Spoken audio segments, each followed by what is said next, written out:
गप्पा विथ पप्पा.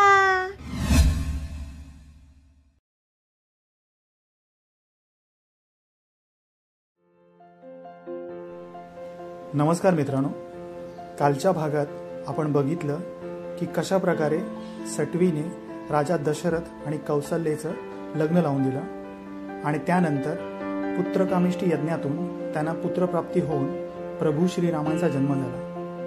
आजच्या भागात आपण बघणार आहोत की प्रभू श्री रामचंद्रांना वनवासाला का जावं लागलं आणि हनुमान आणि रामचंद्रांचं नातं काय. चला तर मग गोष्टीकडे वळूया.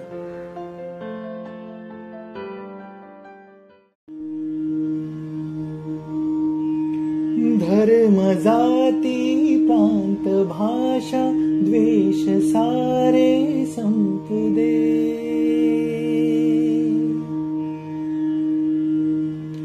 एक निष्ठा एक आशा एक रंगी रंगुदे.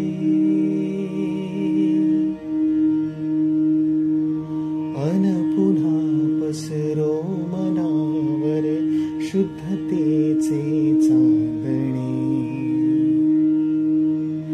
माणसाने माणसाशी माणसा समवागणे. हीच मुची प्रार्थना हेच मुचे मागणे. माणसाने माणसाशी माणसा समवागणे. हीच मुची प्रार्थना.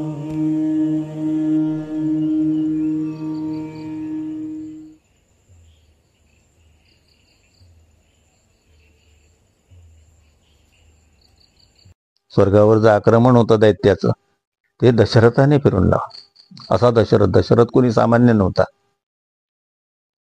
सूर्यकुलाचा वंश आहे तो दशरथ राजा म्हणजे. तर त्याच्यामुळे ती पट्ट राणी कौशल्या ही आवडती होती राणी.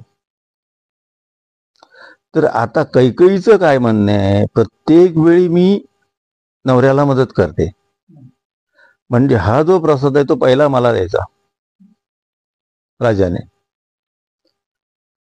तर दशरथ काय करतो की ते आणून कौशल्याच्या हातात देतो आणि म्हणतो हे तिघींनी वाटून खा. हा जो प्रसाद आहे ना तो तिघींनी घ्या म्हणून कौशल्या द्यायला जाते. तर ती तिथे प्रसाद घेत नाही. तिथे ती प्रसाद घेत नाही. तो प्रसाद घेत नसल्यामुळे तिकडून एक घार गिरट्या घालत असते. ती घार म्हणजे इंद्राची शापित अप्सरा.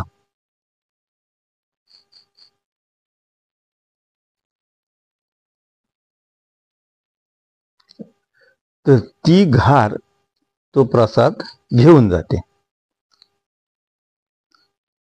उचलून घेऊन जाते. त्याचं नंतर पुढे सांगतो तुम्हाला. त्या प्रसादाचं नंतर पुढे काय झालं, त्याच्यातून काय निर्माण. पण आता ती देतो त्यागला प्रसाद कोणी काही नाही, मग तो घारीने नेला. तर आता ह्या दोघींकडे प्रसाद राहिला ना, मग दोघींनी आपापल्यातला एक भाग मिळून 2 भाग कैकेयीला दिले. त्यामुळे कैकेयीच्या पोटी भरत आणि शत्रुघ्नाचा जन्म झाला. कौशल्याच्या पोटी रामाचा जन्म झाला आणि सुमित्रेच्या पोटी लक्ष्मणाचा जन्म झाला. ह्या प्रसादातून ही 4 मुलं निर्माण झाली. तर तो 5वा प्रसादाचा तुकडा म्हणजे कैकेयीला दिलेला पहिला तुकडा. तर त्यावेळी कसं झालं, तृषमुख पर्वत, त्या तृषमुख पर्वतावर अंजनी तप करत बसलेली. कुणाचा तप करायची ती? शंकराचा. त्यावेळी तिच्या भक्तीला बोलून शंकर प्रत्यक्षात तिला दर्शन देतात आणि तिला विचारतात, अंजना तुला काय हवंय? तर ती शंकराला सांगते की तुझं लागी ऐसा पुत्र व्हावा माझं. तुझ्यासारखा पुत्र मला व्हावा, हीच माझी मागणी, बाकी काय नाही. अंजनीचा नवरा केशरी वानर.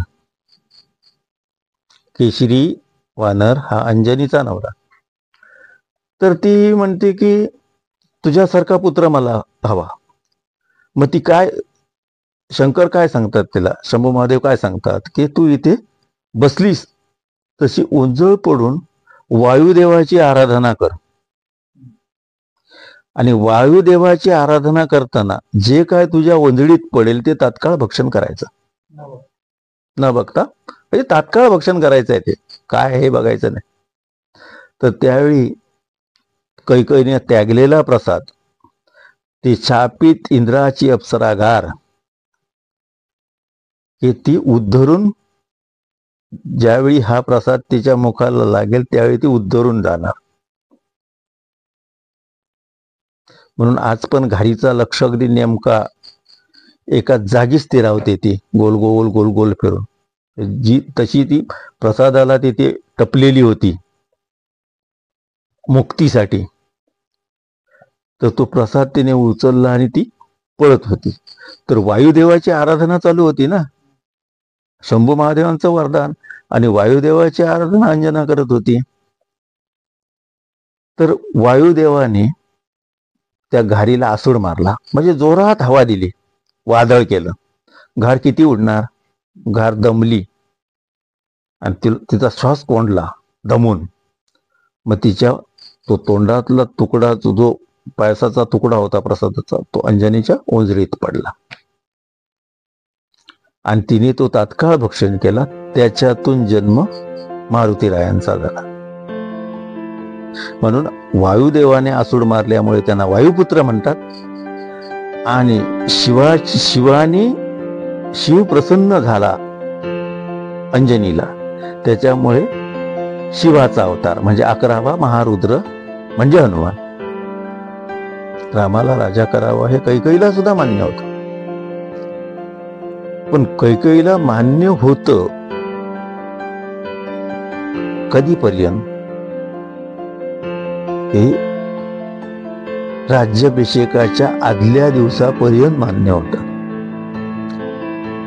नाहीतर राम राजा होणार, तुझ्या मुलांचं काय, असं मंथरेनं तिच्या मनात मंत्र भरला. दशरथाकडून कैकेयीने वचन घेतलं आणि म्हणाली, राजा रामाला 14 वर्ष वनवासाला पाठवायचा आणि राज्यगादीवर माझ्या भरताला बसवायचं.